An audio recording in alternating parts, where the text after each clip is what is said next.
हाजत भितर मृत्यु को विरोध करी केन्दुझर एसपी को भेटिला राज्य बीजेपी वरिष्ठ नेता। गत 25 तारिख में जड़ा थाना बिरिकला गाँव दिनेश नायक को कौन कारण पुलिस अटक रखिथिबा बेले दिनेशंकर हाजत रे मृत्यु घटिथिला। मृत्यु घटना को नहीं राज्यर बीजेपी वरिष्ठ कार्यकर्ता सत्यव्रत पंडा एसपी को भेटी दोषी को दंड और कोटिए टंकार क्षतिपूरण दाबी करिसेंती। एसपी को साक्षात कलु। एसपी कहउचंती जे बाथरूम भितरे वाशरूम भितरे गोटे कैदी को तार प्राइवेसी अच्छी तार गोपनीयता अच्छी ताको आमे चेक करि परिबो नाही। किंतु अन्य पक्षरे कहउचंती जे थाना भितरु गोटे कंप्यूटर तार नहीं करी से बाथरूम रे आत्महत्या कला। ये आदौ विश्वास योग्य नुह।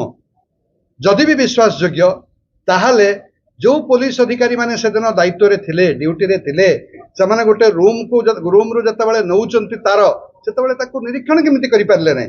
तेणु एथिरे पुलिस रो हाथ थिबा तार परिवार वर्ग मध्य कहउचंती। द्वितीय कथा हला 3टा बेले मृत्यु होउची 6टा पर्यंत तांको परिवार वर्ग को जणाउ नांती एवं से होउचंती तांको बापा मांकर गोटिए बोली रोजगारक्षम पुओ। दोषी को दंड निश्चित मिलिबो ता तदंत चलीथिबा केन्दुझर एसपी नितिन कुशलकर कहिसंती। इन्वेस्टिगेटिंग ऑफिसर अपॉइंट करिछु हेडक्वार्टर रो गोटे डीएसपी अपॉइंट करिछु एंड तांकर परवर्ती समय रे वीडियोग्राफी रे आमे पोस्टमार्टम करिकी टीम ऑफ डॉक्टर माध्यम रे करिछु। तांकर ओपिनियन भी आसी जाइछि।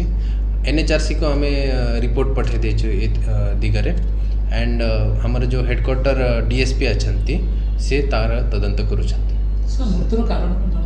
मृत्युर कारण वर्तमान इंक्वायरी चली जहाँ डिटेल्स आसीबो आमे एनएचआरसी को ड्यू टाइम रे सबमिट कर देबो। सर को कैसे आस्तिला ए मानक गोटे तांका अगेंस्ट गोटे रेप केस थिला। Case number 144/24 under section 376। Sir खबर से अरेस्ट करथिले ना आपको देखंतु ये सब details are matter of investigation. We will let the honourable court know about it. Thank you. Keonjhar जिल्लार राजेंद्र कुमार महाकुडଙ୍କ रिपोर्ट अनंत न्यूज।